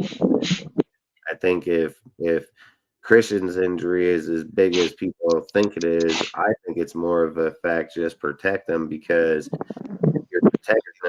if you're protecting them now and from OTAs, like, you already know who Christian Wilkins is. Yeah, he doesn't have to come in and prove anything. Let him just get healthy for the regular season. I don't care.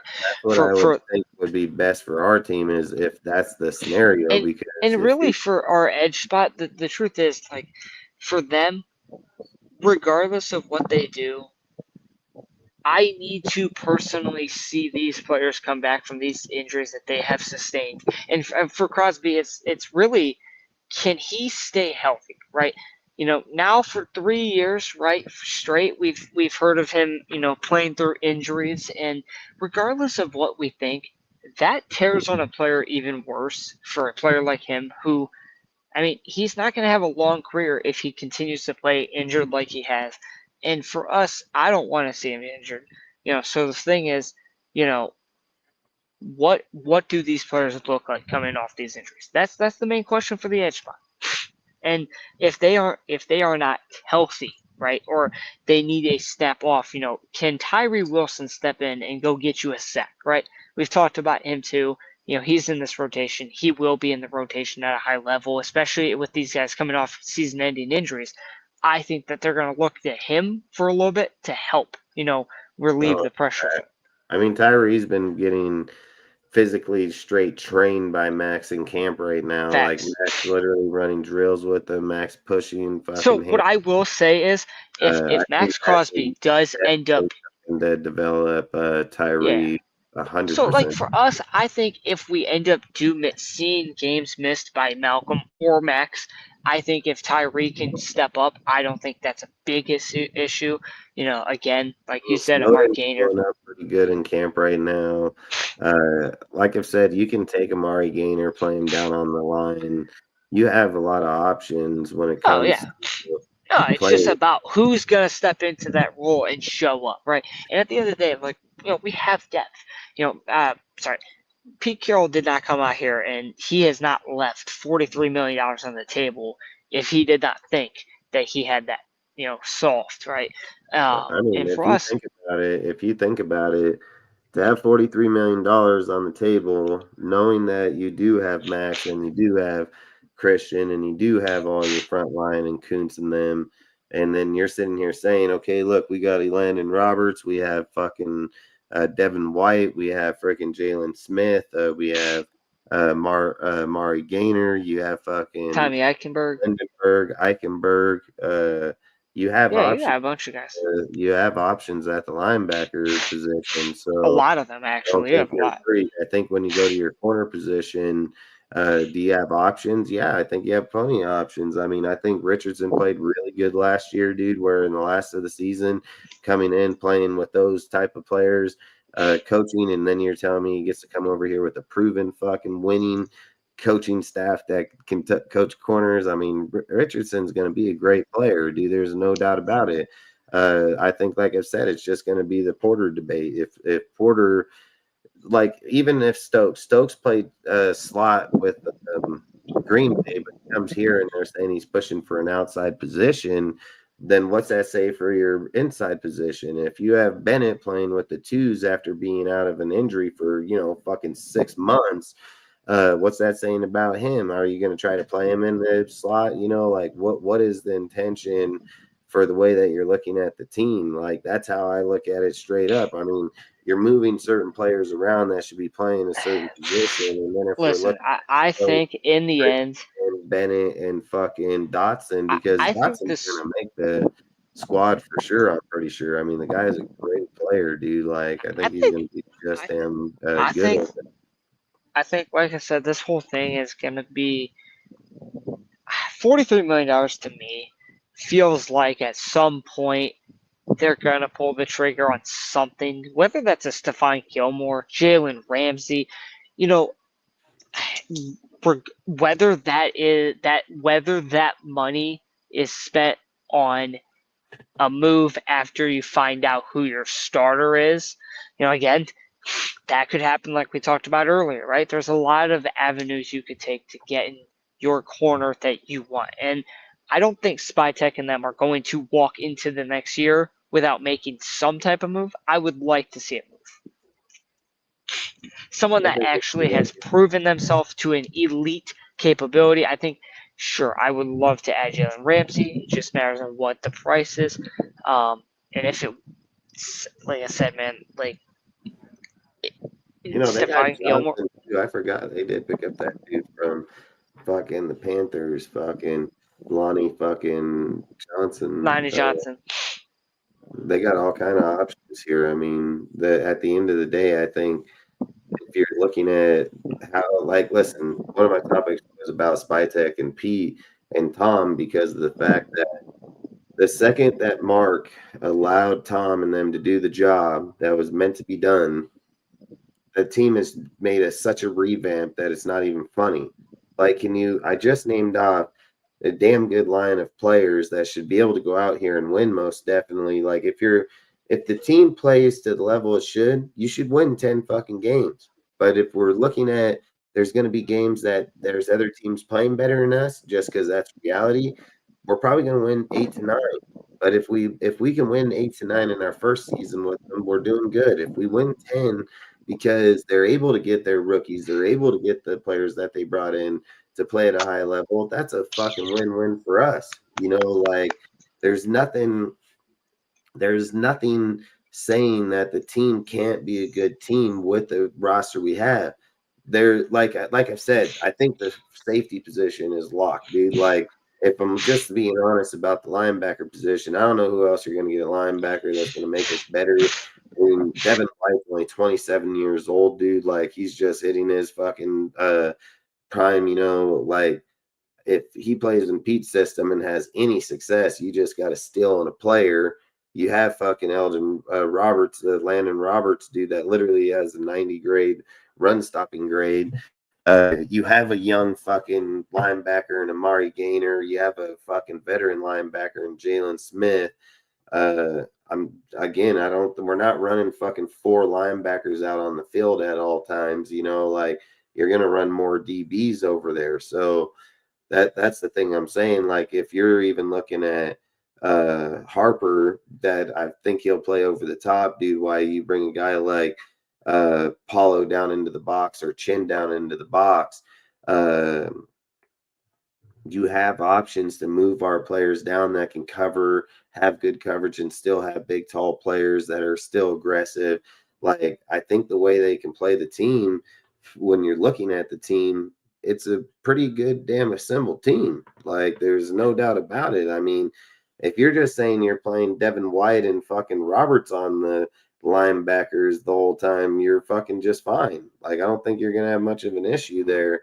When you're looking at your corners, I think that's where the issue's at. Like, I don't think there's no fucking guarantee there. Not at all. So I think if you got $42 million, I would be looking to go get a corner somewhere, like, straight up. So I think it's easily the biggest need. I think it's easily, when you're looking at, I've said it, the hardest position in football outside of quarterback is cornerback. So it's the hardest position. They're throwing to the best receivers in the NFL. You're going to get fucking dirted on. So you better have people out there that compete. You better have people that are healthy. I mean, if it was me, I mean, let's just be real. If the Miami wanted a 4th round pick and we paid Jalen Ramsey $21 million for the year, he's the best corner we got on our team, and it's not even fucking close. So I think that would probably be the smartest idea as long as he's not injured. I don't know if he got injured last year. Like, I don't know what is his deal. So, but I'm just using it for an example that I would probably sign him. Like, but if there's a better option, a younger player, fucking better option, I would go that route. But at the bottom, at the end of the day, I think the corner is going to be a massive need of if we're going to think about going to any playoffs, if we're going to go anywhere and be successful. Like, I think the corners, and this is the thing I was going to say. Tom Brady, Spytek, and Pete, and all of them, they haven't fucked up yet. Like, where do you look at our roster and be like, man, these guys ain't going to work, or this guy just sucks, or like, when you look at the roster from head to toe, literally said the offense looks pretty fucking nice. I mean, fuck, if they're able to figure out the offensive line issue, which I'm pretty sure Brendan Carroll is going to most definitely figure that out. I don't think we're in a big issue on the team. I mean, every position on the team, from receiver, tight end, halfback, quarterback, whoever they decide to go with, I think we're going to be just damn fine. So I don't think the offenses should be the issue, which in the past it hasn't been the issue at all. I mean, fucking, again, Derek Carr can go out there and put up 40 fucking points. Doesn't mean we're going to win the game. So at the end of the day, I think fucking it's going to matter to the defense. Like, it's always mattered. It's always been the defense. It's never been the offense. Like, if the defense can't show up, dude, when the offense is playing, it doesn't matter. For whatever reason, I said a few years back when Derek Carr was out there just killing it, motherfucker was putting up 30 fucking 40 points a game and losing the motherfucking game by 1 point. Like, it was the craziest shit I ever seen. I said, like, what does this guy got to do? You gonna go out there and score 50 fucking points every game to win a fucking game? Like, you can go out there and put up a lot of points in our division, and the people that we play, they can fucking put up points too, man. So it's not about that a lot of times. It's a way about having a defense that can slow them down, an offense that can run the ball, dude, and fucking slow them down physically, and then throw and open, like, that's where Chip's gonna fucking come in. Chip's gonna know, hey, I can run dual tight ends, I can run the spread here, I can fucking run any goddamn thing I want because I got halfbacks, tight ends, and motherfucking wide receiver. I can run any formation I want. So I can run 6 fucking linemen up on the line. I can do whatever I want. I can fucking drop a fucking tight end down behind fucking 6 linemen. Like, I can do whatever I want. So I think at the end of the day, Chip Kelly has the mind coming from college. He has the players. He has fucking pretty much everybody across. When you're looking at Pete, Pete's kind of taking the bigger risk on the defense, but I think Pete's gambling on himself, to be honest. I think Pete's over there saying, hey, man, fucking, we'll take some younger players and we'll kind of take risks with this guy here because this guy's got the length and he has this and that. If we can get him to focus in on, these routes or how to cut off a player, like, can we develop this guy in the next month or two or, 3 months? Can we get what we think? Like, that's something Pete's pretty good at. So does Pete fail? Everybody fails in life, man. But at the end of the day, Pete has better success than failure. So if he's out there able to communicate with certain players in that cornerback position, maybe we don't need to go out and look for one. But if we're just being honest about where we're at right this moment, because practice fucking matters, dude. Like, it matters 100%. Like, I've never heard a coach tell me that practice is just practice. Yeah, they're never gonna tell you, well, if you're trying to make teams or win Super Bowls, you're gonna fucking practice like shit you're not playing, But at the end of the day, you just gotta do what's best, man. Like, you have to do what's best. You have to build the right team in every position, no matter who it is. Like, I don't know. I think fucking the Raiders got a great team. Like, they have a great team, man. So if Geno can figure it out, dude, he should go out and be able to win just fine. So if Geno can't figure it out, I think Aidan's going to go out there and win just fine. So there's a big difference when you have a coach that knows how to call plays. Like, if you have a fucking coach that knows how to call plays, knows how to scheme his players, I've said it. Luke Getzey was just another fucking what was the coach that's over there with fucking the Jets, dude? Fucking that was with he was the head coach, fucking Robert Saleh. no fucking Hackins, dude. Oh, Nathaniel Hackett. Yeah, Nathaniel Hackett, that fucking guy was straight trash because he got credit because he was over there with Aaron Rodgers. You remember a guy named fucking Adam Gase, dude? He had Peyton Manning in them, and the guy fucking sucked so bad he's coaching high school football. You know, like there's a reason that certain people are good, and it's the same thing that when they talked about Luke Getzey is because he was with Aaron Rodgers. You know, like quarterbacks can make you look way fucking better than what you really are because you're not the one out there playing the game. He is, you know. Yeah. So I think at the end of the day, that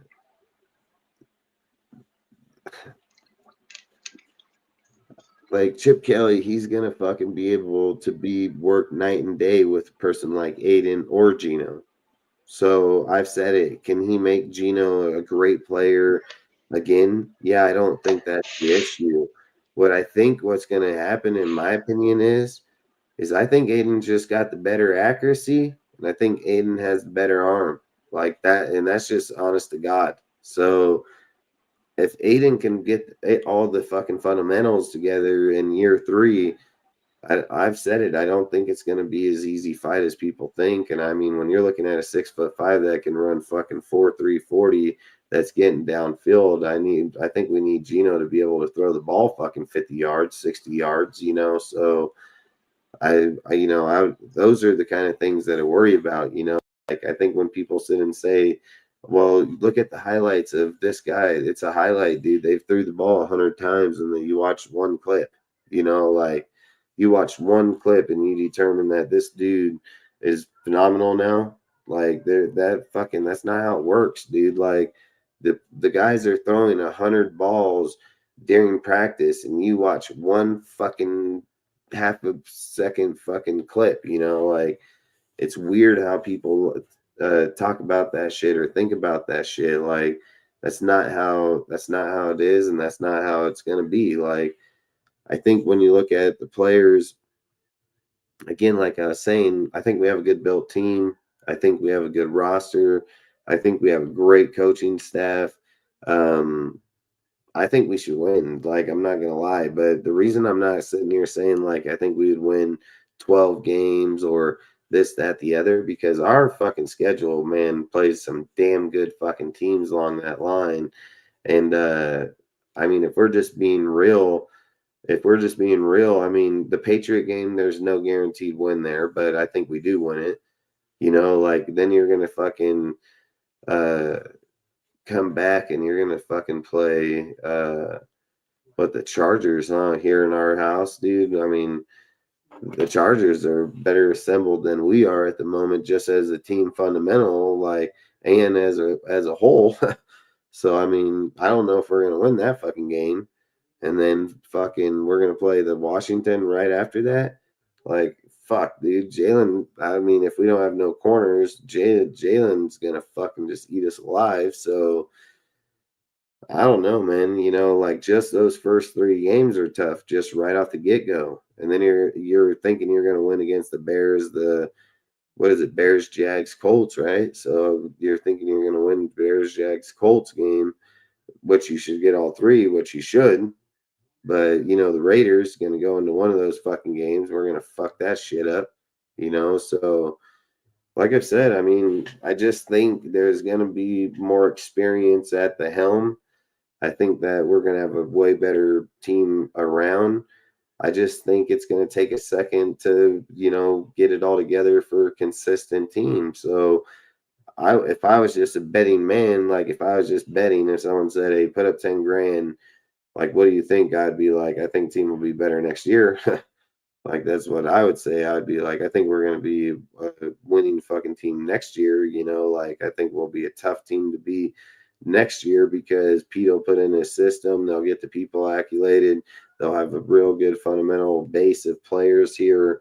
I think that's where we'll be a better team. But if I'm sitting here thinking about this year reality of how many moving pieces from brand new coaching staff, brand new players, people all around.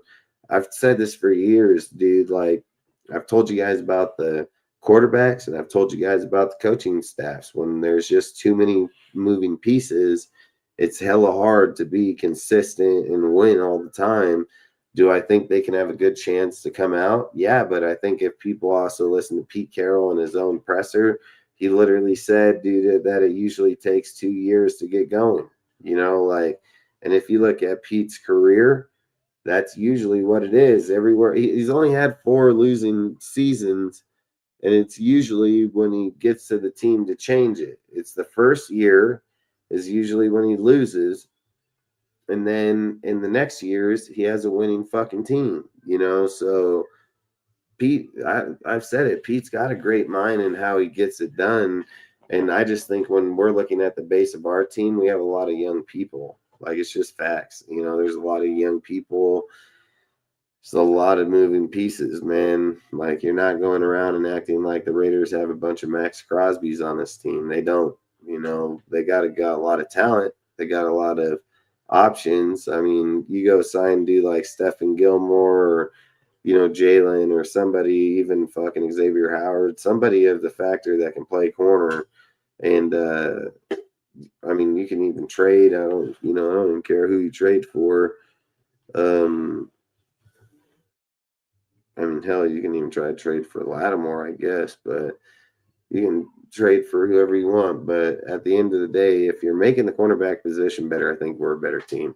I just feel like when you got guys that can shut down corners or receivers, dude, in most passes and forces them into a run, and then you got people like Devin White and frickin' Roberts that are literally run stoppers. You got Tyree Wilson out there. You're gonna have Christian Wilkins, Max, Tyree or Malcolm Coons. I mean, you have guys that can most definitely stop the run. So, I mean, I don't know. That's why I just fear the Chargers, because no matter if you're trying to force them run or trying to force them pass, I think the Chargers have the best overall team. Like, there's no fucking doubt in my mind. Like, I think Chargers got best receiving core, best motherfucking halfback core, dude. Like, they have fucking damn Najee Harris and Ovarian Hampton. I mean, if both of them show up in a hardball scheme and they just fucking say, we're going to run the ball down your fucking throat because you can't stop us, and we're going to tire you the fuck out, and then they're going to throw the ball to their 6'5" receivers. Yeah, I don't know, man. It's going to be tough. So I think the Chargers are the team I'd worried about the most. Like, the Broncos will be a good team. Bo Nix, I told everybody Bo Nix was going to be a badass. But, hell, fuck, what do we know? But I think at the end of the day, our division is fucking hard, dude. But I don't think Chiefs are going to be I think Chiefs got too much shit moving on, dude. When it comes to receivers, you got Kelsey even going to fucking fucked up in his brain with fucking, whatever Nate Taylor Swift fucking sucking his blood or whatever it is. But I think at the end of the day, frickin', I don't think the Chiefs are going to be that team. I think the Broncos, Chargers, Raiders for sure. I mean, we have all the potential in the world. That's why I think if Aidan's the guy that takes over, he has the most experience. He knows the team inside and out. He knows the players. He has the chemistry. I mean, that's why I would hope you would want to roll with Aidan, because if you can just give him consistency, I think he wins a hell of a lot more games for sure. It's not even a debate. But Geno, I just think fucking the guy, he just throws too many interceptions, man. Like, you're going to throw too many dude, if you're going downfield, dude, in the end of a game to win it, and it's a 15 game, you're just going to get into field goal range, and this guy wants to go make a play, and he fucking throws an interception because that's what he does. then that just killed your game. Like anytime you're throwing one or multiple interceptions in a game, it's not Madden. Like you're sometimes toast. So sometimes those will determine the outcome of the game. So if we're looking at who doesn't have that interception to touchdown ratio, it's Aidan O'Connell for sure. So I don't know, man. We'll have to see. But I'm probably hop up off here. Frickin', I know a lot of people I know a lot of people don't like the debatable talk between Geno and Aidan, but I don't care. I don't really give a fuck. Like the thing I think about in all things in life is that you better know all aspects of the board. If you know that Geno's going to make it, then great. There's nothing wrong with that. But if you're not thinking about that Geno can be replaced by Aidan, then you're crazy as hell, because every option is a viable option, man. And again, I've said it 100 times. It's about the shield and it's about winning. So you have to take the best player regardless of who it is. At all the other positions, when we sit here and think about it, you literally have all your starters outside of your left guard, right guard, unless you're rolling with Meredith at the left guard and Parham, which I can't see it because you went and got Kappa and other people, so, Rogers, like, are you trying to replace Kappa and Rogers on that line to get rid of Meredith and Parham, because you're trying to make the line a bigger line? And can run and all that shit. So I don't know. Like, I don't think we have a bad team. Like, so that's all I would say. I don't think we have a bad team. I think our team can be pretty good. I don't think Max and them are gonna get injured. Like, I don't think that. I think Max is very healthy. I think, when you're trying your heart out, and you don't have a coach like Pete will pull him.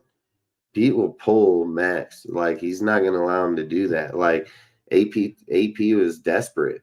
He's going to let him play until fucking, he can't they just don't have a choice. Like, and people can't sit there and say, well, AP pulled him so he can do. No, listen, AP pulled him when it started showing up on Max. If AP would have pulled him at, middle of the season when we were sucking, then he probably wouldn't have had to go through the surgery as much as he did, and he wouldn't have had to rehab as long as he did. He could have probably just went in and got a simple fucking deal, but they're just worried it shuts him down.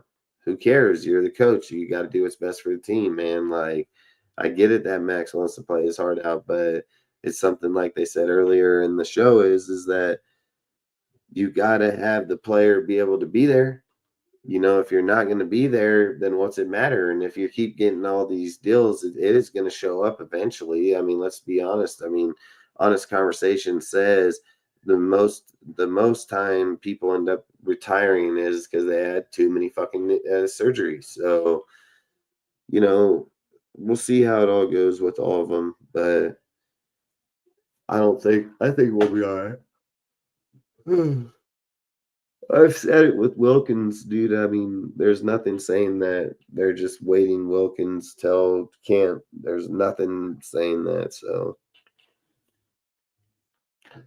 but either way, appreciate all you guys. Getting the Pats early is better than when it's cold later in the year. Facts. I mean, that's facts. Stick your souls in sleep, bro. Yeah, that's facts. I mean, we don't want to go and play in cold weather deal right away, but I do believe Pete will get us ready for it. Like, I do believe Pete knows secrets and ways to get us ready for sure. So I don't know. We'll just have to see what happens and go from there. I've said it, dude. Listen, until we get into camp and get the pads on and do start playing, pressuring the quarterback, being able to get after him, then we don't know where Aidan or Geno is at really at the moment. And to sit here and say, like, yeah, Geno isn't adapting right away, this and that, and, it's only practice, and you can use that excuse, but if you're not practicing well and you're not playing well, at what point do you justify him being there? So that's how I think about the Raider fans. Why don't they ever think about that It's not always about liking a person. It's about, this is a business. This is a fucking multi-billion-dollar business, dude, where we need to play the best football now. You think about it, 17 games, and you got to do that for 5 years. That's 5 years of your life gone. Fucking, that's a lot. Like, we're not here to just be like, man, you're not getting any of those years back. You're going to die. You're going to straight fucking die one day. So I think you got to be as honest as you can to the team, because you are going so many games out, 17 games, and then you don't see them for fucking months, and you're not watching football 2 times a year. You're watching it once. It's kind of like why I like NASCAR, because NASCAR dudes, I mean, you're gonna watch them races fucking all year long, and they take like a month off or 2 months, and then they're right back. So you got to do what's best now, not later. Like, that's just facts. So you got to do what's best for the team this minute, not fucking next year. And if I'm just being honest, Tom Brady, Spytek, all of them, whoever did the draft scouting, like, they did a great job. They did a great job. They got a lot of great players. So I think we have a lot to be excited about. I mean, if Jeanty pans out the way he did, and Thornton does, and Porter does, and I mean, we're going to be a dangerous fucking team for years to come. So even if Pegas does, I mean, fuck, we got so many options, man. Like, we have so many. I just wonder what they're gonna do with fuck,